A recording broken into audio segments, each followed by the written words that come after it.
No to religious tribalism. No to religious tribalism. Luke chapter 9, verse 46 to 47.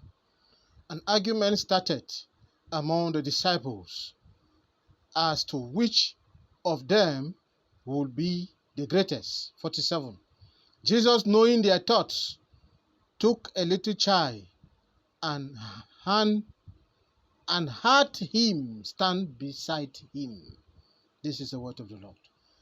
Dear friends, today Christians are very comfortable when their family churches or when their family church pastor tells them, don't put coin in the offering basket, because if you do, you'll be knocking the head of God.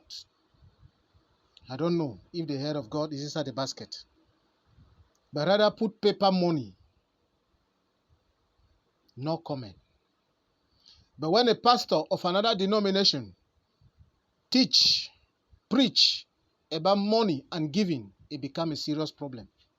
He's money-minded. But when your pastor in the family church tells you not to put coin in the offering basket, is not money-minded. We live in a Christian era where we downgrade our pastors because they cannot prophesy, and run to prophetic churches.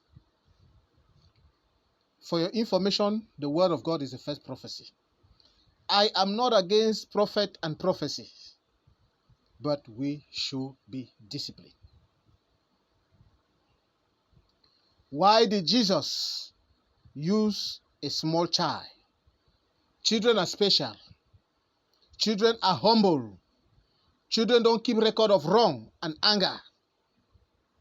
Children will always say, thank you, daddy, thank you, mommy, even after you must have beaten them seriously.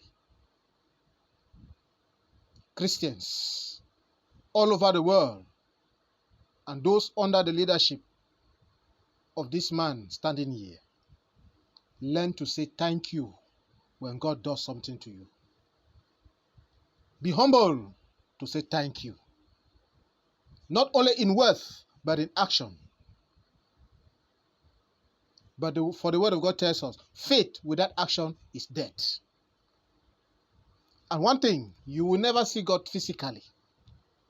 And because you will never see God physically, to give him the thanks, the offerings, the whatsoever, you have no choice than to do it in front of his chosen servants. Father, give us the grace to do your perfect will. Give us the grace to hear your voice. Give us the grace to please you. Give us the grace to obey and respect those you have called and ordained. In Jesus' name we pray. Amen. Message: non au tribalisme religieux. Non au tribalisme religieux. Luc 9, 46-47. Or, une pensée leur vint à l'esprit, savoir. Or, une pensée leur vint à l'esprit.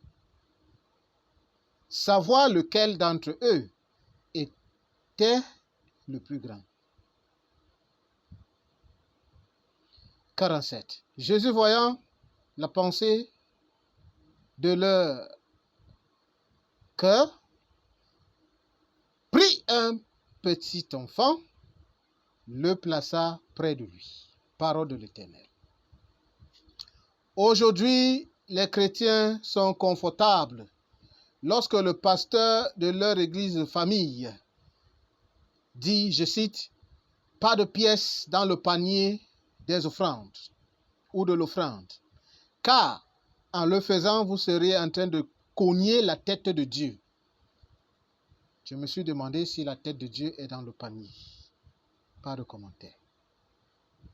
Mais quand un autre pasteur enseigne sur les dons et l'argent, les critiques commencent, suivies de sérieux problèmes.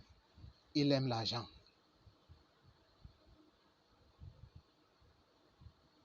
Nous vivons une ère chrétienne où les chrétiens dénigrent leur pasteur parce qu'il ne peut pas prophétiser et accourent les églises prophétiques,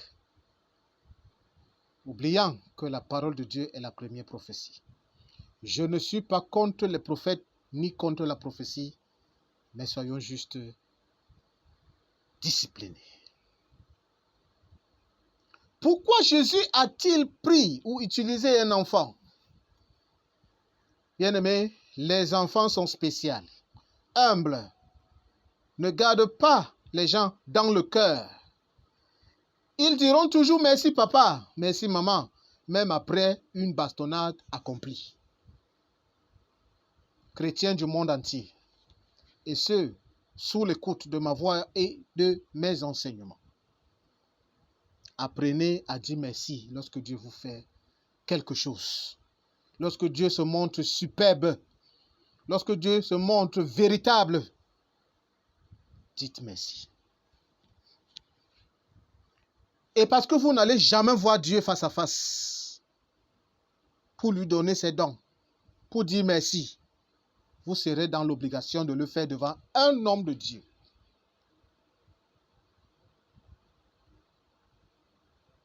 Un de ses serviteurs, nanti.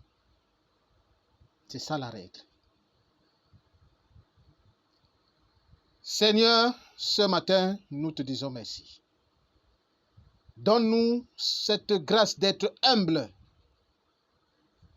cette grâce de ne pas toujours chercher là où on ne devrait pas chercher et là où il n'y a même rien à chercher.